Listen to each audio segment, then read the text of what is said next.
Alhamdulillah Rabbil Alameen wa salatu wassalam ala Sayyidil Anbiya wal Mursaleen. This is Mujeeb Kazi and you're watching Washington Roundtable on VOK, Voice of Kashmir TV.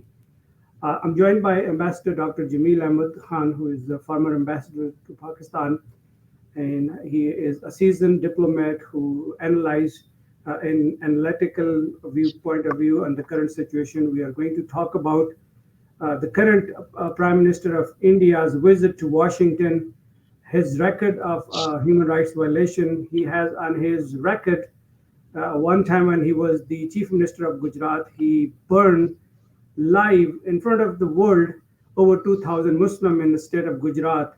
And then he is an active member, actually one of the leading member of RSS, which is an organization that derives its ideology from the Nazi of Germany.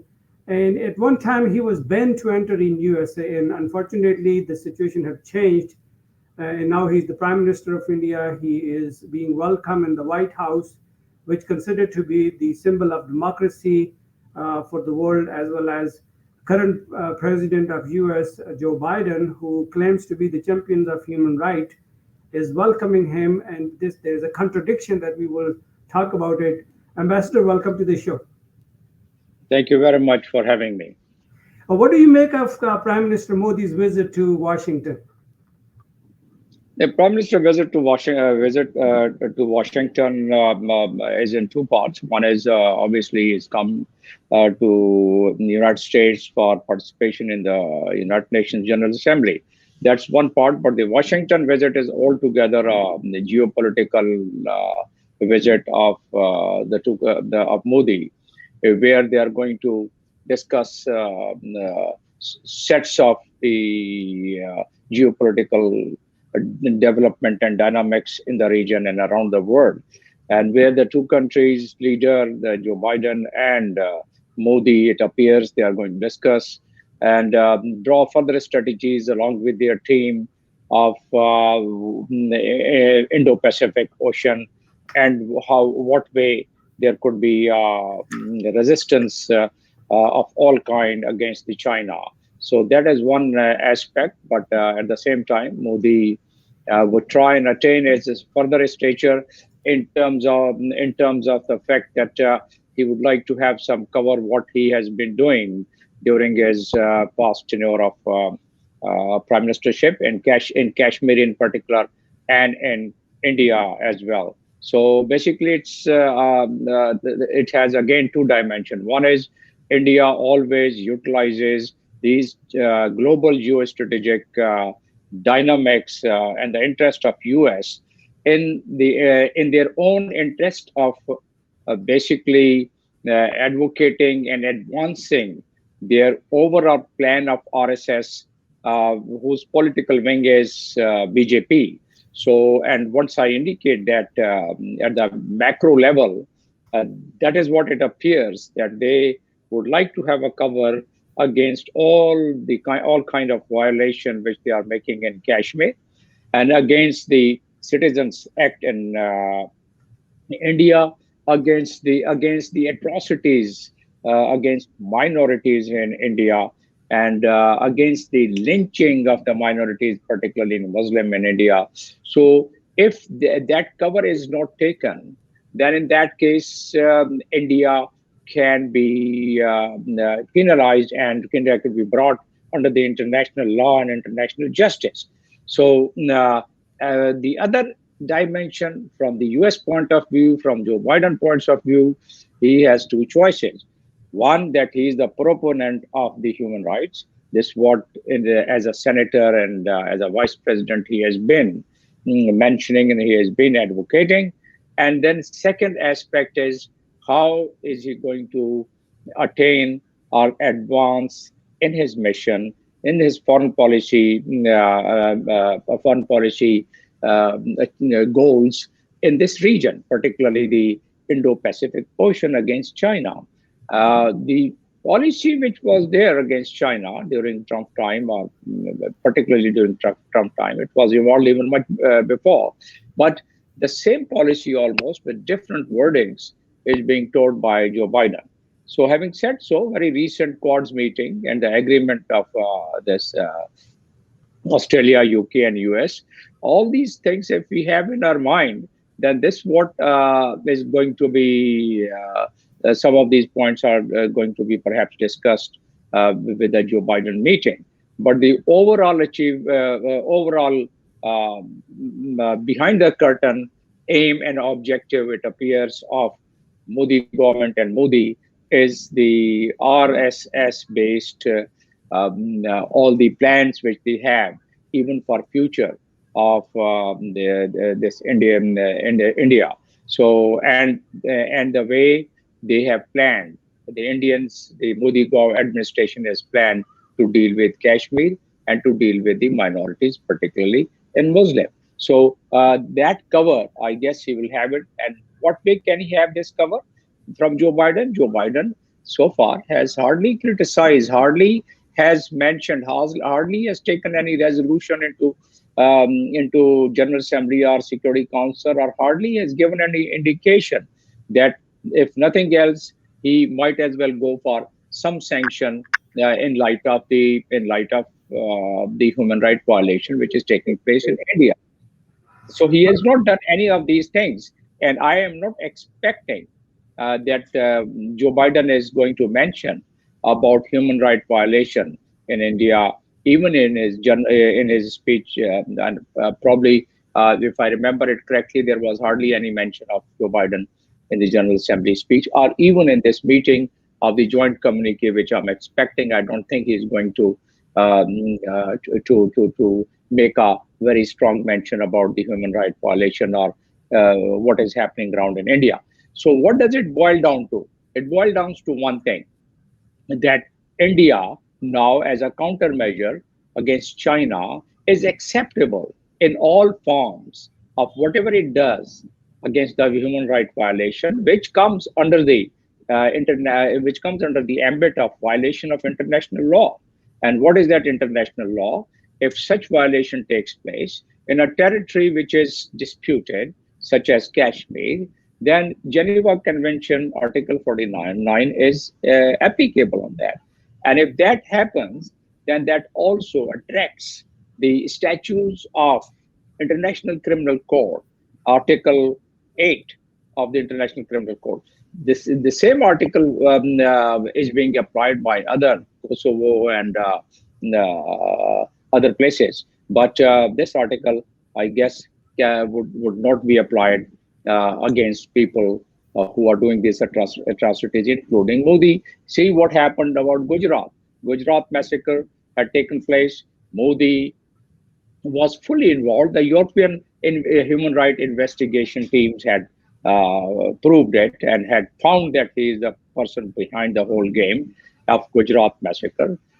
And the US itself had imposed travel restrictions on Modi because of the Gujarat massacre. But once he became the prime minister, the interest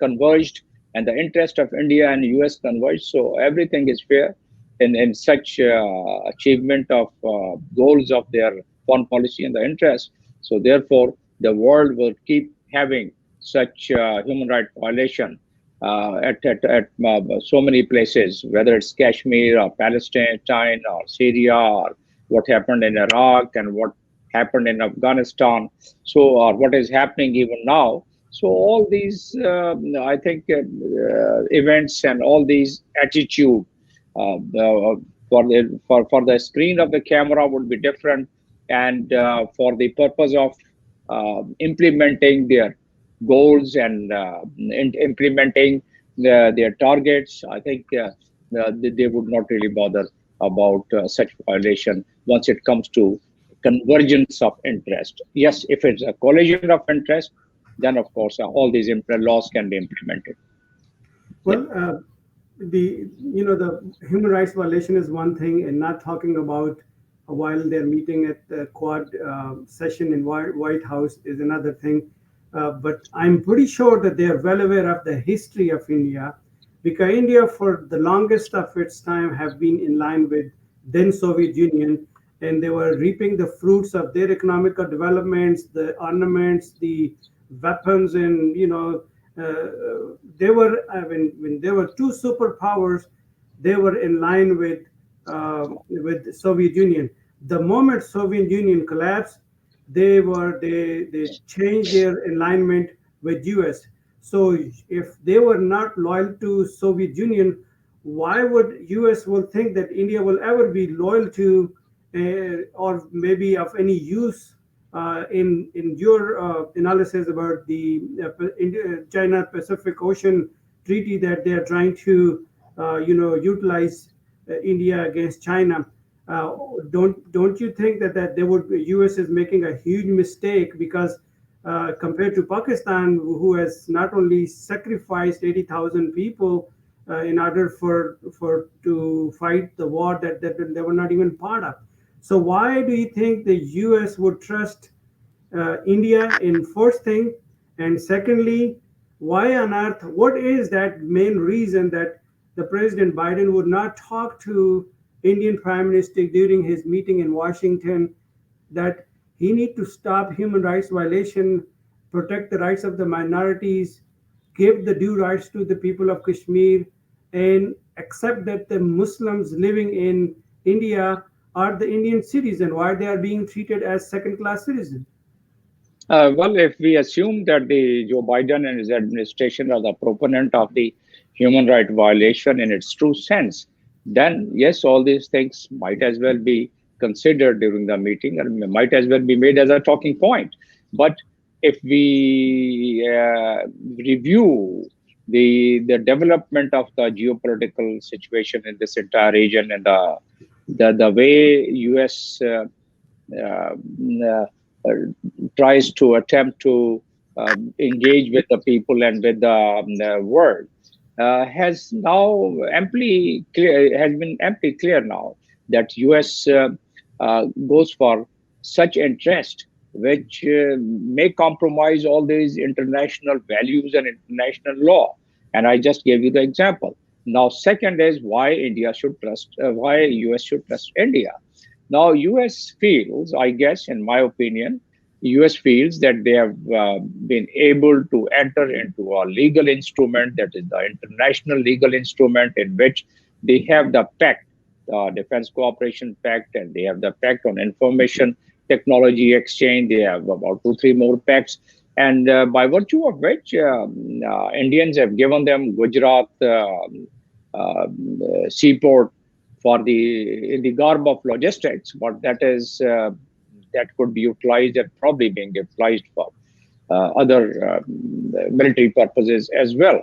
So that is one aspect, and second aspect is India feels that if they align with the US, probably they'll be much better off as compared to how much better off. Now, India feels that the US in technology, they are now have the joint ventures on manufacturing of so many defense armament, equipment, missile systems, aircraft assembly, aircraft maintenance. So all these things India won't have got it. India got the best of the best from Russia. And once the Cold War was over, as you indicated, they are trying to get the best of the best from here. Now, whether they would be utilized, whether they would come up to the expectations, excuse me, come up to the expectations of the United States against China, I think the time would be the best judge. India, the way they are posturing themselves vis-a-vis U.S. policy, I don't think they would be left with much choice but to get involved into this dispute between the two big powers. And this Cold War has already started between China and India, and their interest is being collapsed. See what is happening around in India, in Indo-Pacific Ocean. You know, there are quad military exercises. There are submarine being sold by India, the nuclear submarine. There are submarine contract being cancelled of France, and there are exercises. There are military exercises between Japan, Australia. The military exercises between India, Japan, Australia. So all, and then there are sailing exercise in the state of Malacca, infuriating Chinese, and Chinese getting compelled to give a very strong statement that you are crossing the red lines. So what once we review all, and then latest Quad and Australia, UK, and US ACOS agreement, China has also raised its voice on that.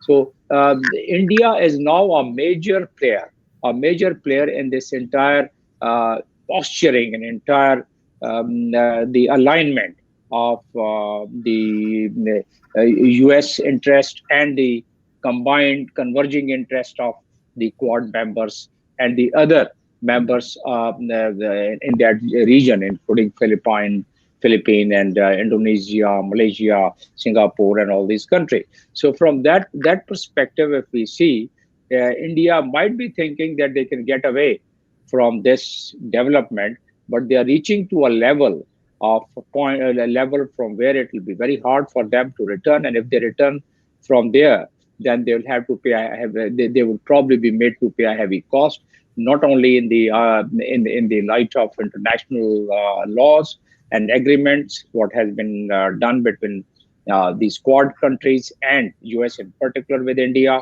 Not only by that, but otherwise also their deployment, their employment, and their posturing in the foreign policy of India. It will be very hard for them to work out from there. Yes. So in this whole scenario where the Pakistan fits in? Pakistan is automatically being pushed, although Pakistan believes in multilateralism. Multilateralism, and Pakistan believes in engaging with all countries of the world. Pakistan is still trying. You know, yesterday our foreign minister, Pakistan foreign minister, has met with the Secretary of State, U.S. Blinken. So Pakistan is always open, but somehow the U.S. has always had with the relationship with Pakistan. It was not a strategic relation they maintained. It's only the transitional relation, and it was a roller coaster type of a relation.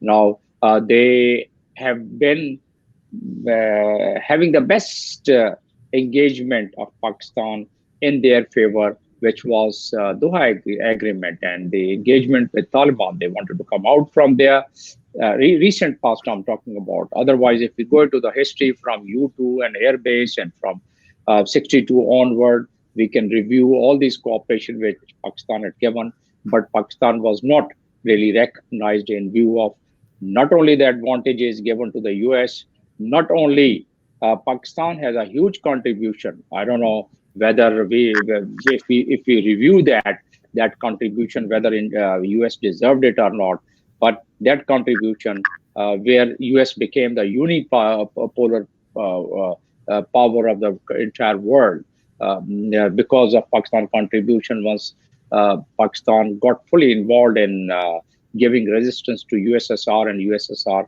crumbled later on. So to that extent, Pakistan had gone. Pakistan joined. I may not agree with the policy of the policymakers and the head of state at that time, the way they got involved in war on terror, and as a result suffered the lives of about 80,000 people, and the overall about 150 billion dollars losses. So all these things, if we review, then probably it was all in the Pakistan did not get anything from this relation. So your question, where does Pakistan stand? Pakistan still wants to have its multilateral engagement, but the way I find the development and the attitude and the foreign policy of the United States, it appears that they are in a mood to make Pakistan, or they hide behind the fact that by making Pakistan or some of the countries a scapegoat about their failure in Afghanistan. So from that angle, Pakistan would, I think, continue to have its foreign policy in which we'll have multilateralism. But now we are in this bloc. Whether we like it or not, whether good, bad, or worse, we are in the bloc where we have China, Russia, and all the central countries, Turkey, Iran, all the SCO members, and all the Shanghai Cooperation members, and the ECO member, except India.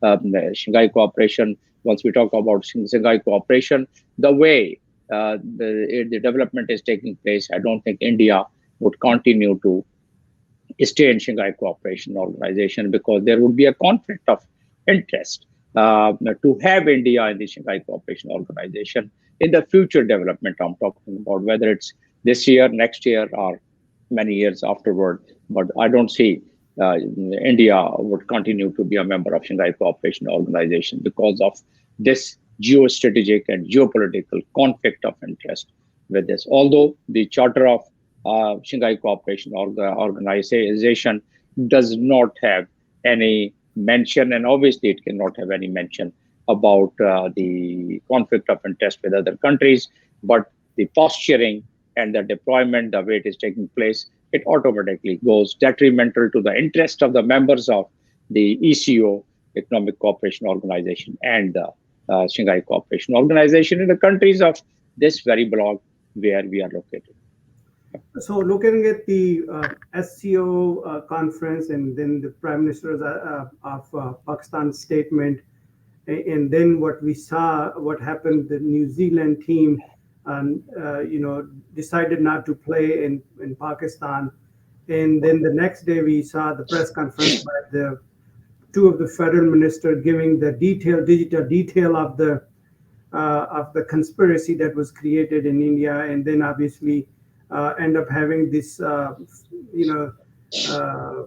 huge shock to the fan of not the sport of cricket, but it's considered to be more a political than it's a sport. So, what are your analysis on that? Do you think it was already planned? Do you think Quad was part of it, or it was just fifth generation war, what ISPR calls it?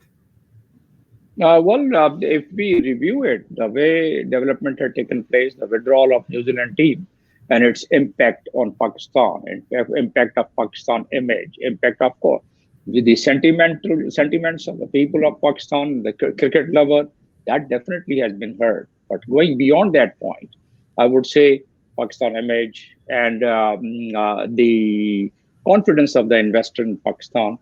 So a couple of more things. All these things have really impacted Pakistan very hugely. So that only happens if you utilize these events and rope it into the overall strategy of the fifth generation war. Fifth generation war does not leave the traces where you can really clearly indicate that, yes, such and such country, such and such pace, although the press conference has given a complete thread and the technical leads, how it happened and where it happened, from where it was generated, all those things had been given as a dossier. Now, since the world is not really willing to listen to such things, if the world was having any pathetic consideration on the human right, the Kashmir example was one. If the world had any conscious of the violation of international law, then Palestine, Kashmir, and the way bombardment had taken place in Iraq, and the bombardments had taken place in Afghanistan for next 50 to 200 years, there is going to be an impact of the depleted uranium. As all the weapons, precision weapons, they carry depleted uranium, and there have been survey by international organization in Iraq, and probably the same survey would be conducted in Afghanistan. How long is it going to affect the children living in those areas where tons and tons of bombardment had taken place? And what are the incapacitation of even those children who are being born or retarded in those places? So long term, if we see, all these human rights violations has been ignored by once it comes to the interest of the international big powers and big players. So from that angle, if we look at this fifth generation war in New Zealand, I would say that yes, it has been made as part of the fifth generation war, the way they have withdrawn from the game, and that it could have been averted. As a matter of fact, New Zealand team, I would assume that Pakistan authorities had asked them to reconsider. And if the New Zealand security component, starting from their their government, and as well as the security advisors of the New Zealand Cricket Board, if they had reviewed it, probably they would have found out some different facts, and they would have probably thought to reconsider and play again. But they just declared emergency in a way that the world should view as if something, big is happening in Mm-hmm. the security in Pakistan, and therefore Pakistan, is not the country where one could invest or go. None of the countries have really changed their travel advisory.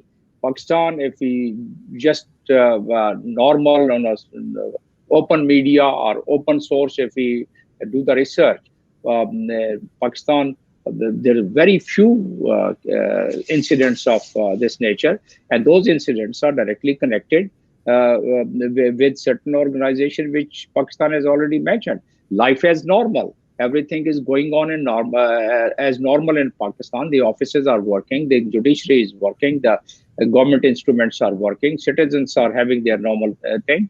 So under these circumstances, withdrawal of the team of New Zealand, I think it doesn't really make any sense. And if we talk about the professional assessment of the New Zealand, we respect. It's a sovereign country; they can have their own assessment. But then they also should follow the world framework, the world protocol, how to do this a reassessment of such alert. If even if they had got the alert which they thought that is of a very serious nature, and which was authenticated. In that case, they could have, in view of the A, bilateral relation with New Zealand and Pakistan, B, that so much of sentiments of the cricket lovers of entire world was already focused on that event of the sports. So they could have done the reassessment. They could have stayed another 3 days, 4 days, 1 week, had done their restatement in the same area, and then they would have announced that, okay, we still find this security threat. But the Five Eyes, Five Eyes, which are part of the Quads, if they have shared some information and they have not really shared that information with the local authorities and have not reviewed it themselves, Pakistan would not challenge their judgment. I Mm-hmm. understand it, but at least Pakistan has all the right to discuss, or from the professional point of view, from the diplomatic point of view, as to how it could have been done. Even if they had, they should have shared that. They should have not only shared, they should have asked for extra information from the host country. They could have reviewed, and then they could have taken the decision by in consultation with the host government. At first place, once they have already done their security assessment before coming, they were doing it on daily basis. They were doing it very frequently. Then, in that case, in all fairness and in all in view of the protocol of dealing with such matter, I think they could have very conveniently, and therefore we feel that it is a part of the fifth generation war. Thank you very much. I know we are end of our time. In the last 2 minutes, in your assessment, what would be the fallout of Taliban victory in Afghanistan over Kashmir? Well, Taliban fallout over Kashmir. If let's take it in its true spirit, what was the movement of Taliban? In fact, US had gone there to crush terrorism, and terrorism was initiated. 9/11 was initiated by the people. None of them were Afghanis. Okay, Taliban can be blamed that they had harbored them. Fine enough. Taliban Mullah Omar, according to my information, the literature available, had agreed to try Osama bin Laden in some third country, not US, because US became the interested party. And in third, they had even offered, according to the information, offered that he could be taken to Switzerland and tried, or Turkey, he could be taken to Turkey, who is the NATO ally, and could have been tried. But they did not agree with that, right? So once you dislodge someone or some sovereign government and sovereign representative of the nation, then any movement would be defined as the freedom fighter. Now, if we define them as the freedom fighters, and that comes under the definition and under the purview of General Assembly Resolution 2649. And if we read General Assembly Resolution 2649, then Taliban, I would not support any act of terrorism if it was ever generated by Taliban, but their freedom struggle and freedom movement within their own soil, that is defined in the General Assembly resolution and also in the UN Charter, that you cannot really go and invade a sovereign country, whatever form of government they had and whatever way they were going, right? It was sovereign country and they were the legitimate government. Whether people, the three countries had already accepted that government and others had not, that was their prerogative. So that was one. Second, Taliban, what is going to be now Taliban's attitude? Security Council resolution of 9th September, they have shown some expectations, and those expectations are no human right violation, women right, and all-inclusive government. Day before yesterday, Taliban have announced the all-inclusive in a way that they have included the Hazara, Uzbeks, and Tajiks in the government. They have pledged and committed that all what is given in Security Council resolution in a different way and different style, they've been mentioning that they are going to do it, and they've started doing it. Number one. Number two, the Taliban, if they are not supported in a way that they have about $10 billion confiscated by the US, if it's not released, the other support, because 75% of the funding of the Afghanistan was done from outside sources, in US being the champion of it. So if you stop altogether, what is going to happen?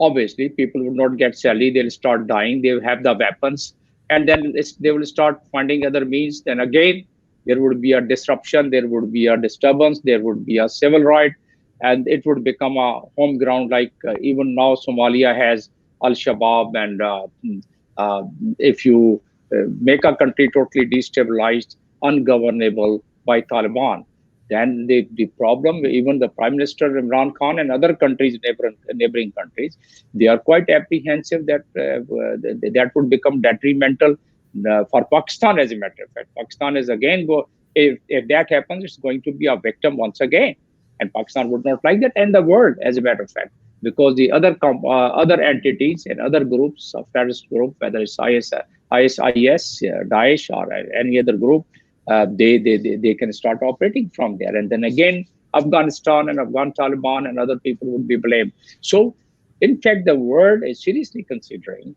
that they should not let Taliban reach to the level of ungovernable, and if that happens, that's going to destabilize. But a bigger question arises here, and the researchers and people like myself are really focusing on one more point. Are the big powers serious to keep Afghanistan stabilized? Because if it's stabilized, they feel that China would have been a bigger beneficiary, and the CPAC and the BRI would be a success. So would they want the CPAC and BRI to be a success? The answer is no. So the other question is, the complexity of the problem is, do they want a controlled destabilization? My view is that yes, perhaps the big powers, they feel that Afghanistan should remain under controlled destabilization so that the connectivity of the BRI and the CPAC does not really take place in the near future, and therefore China would be checked in its further growth, both the economic growth and the military growth. Thank you, Ambassador. Thank you so much for being on the show. That brings us to the end of our today's talk. Take good care of yourself until next time. Assalamu alaikum. All right. Thank you very much for having me. All the best. Bye-bye.